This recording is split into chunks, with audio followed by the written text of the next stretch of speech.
প্রয়াত বর্ষীয়ান অভিনেতা বিপ্লব দাশগুপ্ত মিঠিঝোড়ার দর্শকের ভালোবাসা অমর করে রাখবে তাকে। বিস্তারিত থাকছে প্রতিবেদনে। বন্ধুরা, চ্যানেলে নতুন হলে চ্যানেলটি সাবস্ক্রাইব করে রাখতে পারেন ও ভিডিওটি শেয়ার করতে পারেন। সুরের মায়া আর অভিনয়ের সংমিশ্রণে এক বর্ণময় অধ্যায়ের অবসান। প্রয়াত হলেন বর্ষীয়ান অভিনেতা ও বাচিক শিল্পী বিপ্লব দাশগুপ্ত। শুক্রবার দুপুরে নিজ বাসভবনেই শেষ নিঃশ্বাস ত্যাগ করেন তিনি। মৃত্যুকালে তার বয়স হয়েছিল ৭৫ বছর। দীর্ঘদিন ধরেই তিনি অটোইমিউন ডিজিজে ভুগছিলেন। গত ১.৫ বছর যাবৎ তাঁর শারীরিক অবস্থা অত্যন্ত ক্ষীণ ছিল বলে পারিবারিক সূত্রে জানানো হয়েছে। বিপ্লব বাবুর প্রয়াণে সাংস্কৃতিক মহলে শোকের ছায়া নেমে এসেছে। তার স্ত্রী রুমা দাশগুপ্ত জানান, শুক্রবার সকালে তার শারীরিক অবস্থার অবনতি হতে শুরু করে। শেষ পর্যন্ত দুপুরে সব লড়াই শেষ হয়ে যায়। যাদবপুর বিশ্ববিদ্যালয় থেকে ইংরেজি সাহিত্যে স্নাতকোত্তর করার পর পেশাগত জীবনের শুরুতে তিনি ছিলেন স্কুল শিক্ষক। তবে তাঁর শিল্পীমত তাকে বারবার টেনে এনেছে সৃজনশীল জগতের আঙিনায়। বাচিক শিল্পী হিসাবে তিনি ছিলেন অপ্রতিদ্বন্দ্বী।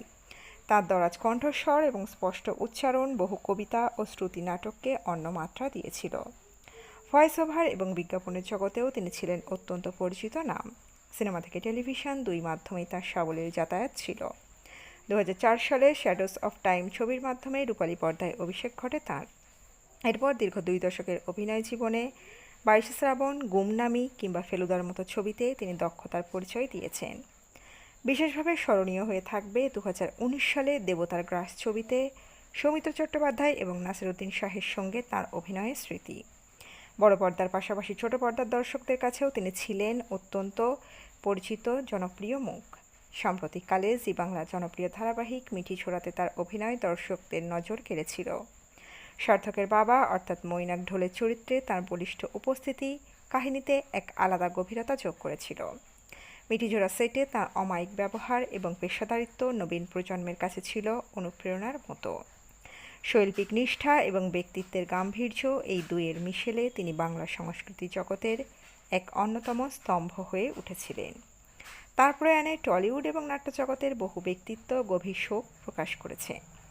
বাংলা শিল্পকলা জগৎ হারালো তার এক কৃতি সন্তানকে। বন্ধুরা, আপনাদের মতামত অবশ্যই কমেন্ট বক্সে রাখবেন। কমেন্ট বক্সে ওম শান্তি লিখতে ভুলবেন না। এই আপডেট ছিল এতটুকুই। দ্রুত ফিরে আসছি এরকমই নতুন কোনো আপডেট নিয়ে। অজানা গল্প চ্যানেলের সঙ্গে থাকার জন্য সকল দর্শক বন্ধুকে অসংখ্য ধন্যবাদ। দেখতে থাকুন, চোখ রাখুন আমাদের অজানা গল্প চ্যানেলে।